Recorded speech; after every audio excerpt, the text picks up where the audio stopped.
جو عورتیں مکمل پردہ کرتی ہیں وہ عمرہ حج کرتے وقت منہ پر پردہ کر سکتی ہیں یا نہیں؟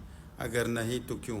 وجہ دیکھیں، عمرے کے دوران اور حج کے دوران جو خواتین پردہ کرتی ہیں ان کا جو اپنا چہرہ نہیں ڈھانکیں گی، ٹھیک ہے، حجاب نہیں کرنا ہے ان کو، کیونکہ ان کا چہرہ ہی احرام ہے۔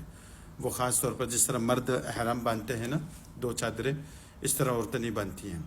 عورتیں اپنے نارمل کپڑوں میں ہوتی ہیں، سلے ہوئے کپڑوں میں ہوتی ہیں، عبایا میں ہوتی ہیں، تو اسی لیے ان کا جو احرام ہے وہ ان کا چہرہ ہے، چہرہ نہیں چھپانا، چاہے وہ حج ہو یا عمرہ ہو، یہی وجہ ہے، ٹھیک ہے۔